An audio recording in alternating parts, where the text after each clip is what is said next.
So, whether you're looking to scale your Amazon business or sell it, systems are critical, and they're critical for all the reasons that we've shared up until this point. But when you look at scaling a business, the idea is that our time, our individual input as individual contributors, that time is not scalable. You really need to focus on the things that are going to have the greatest impact. And so while going through this, you need to continue to, you as founder, senior manager, or anyone inside of the business, you need to continue to focus in on the areas in which you add the most intrinsic value to the business. And you'll often find, I'd say, I don't know if I could say 100% of the time, but a pretty high percentage that the things that you are most passionate about are the things you're going to be best at.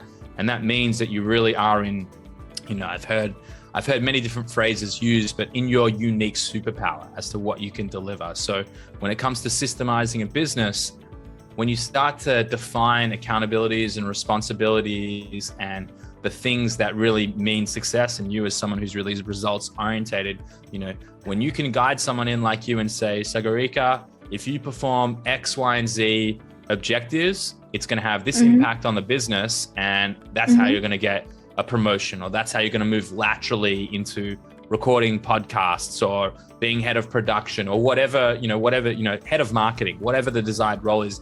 Giving people those insights into how they get there is critical around the system. As you grow your business, the levers that you pull become very different. It's how do I mobilize people to get behind the vision to drive the business forward and for them to be really fulfilled inside of what it is they're doing. How do I enable them? So going back to it, when you systemize a business or franchising it effectively, it means that you don't have any key dependencies or players. Those players are effectively in their superpower and they're delivering. And, it's not to look at it transactionally. It's actually quite the opposite. But, you as the business owner, you don't want to be in a position whereby you've built this great business and all of a sudden you lose your key designer. You only had one designer. All of a sudden you've lost them. You can't find a replacement. Sales are tanking because it was all about the quality of how frequently we were launching new products, for example. So the idea around systemizing it means that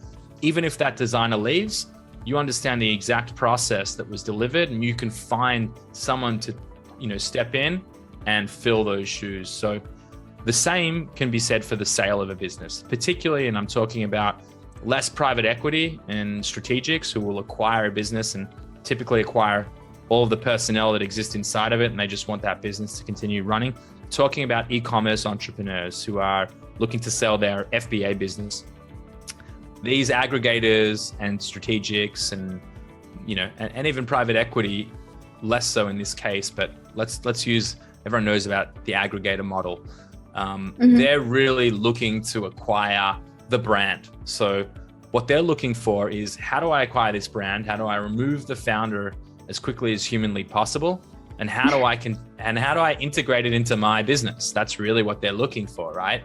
So on the back of that, the asset that is their brand becomes intrinsically more valuable when someone can open it up, say, right, I understand who all of your suppliers are. I understand how to operate with them. I understand the terms. I understand who needs to speak to who and when. I understand what's happening from content creation to production, where I'm sourcing my materials from, etc.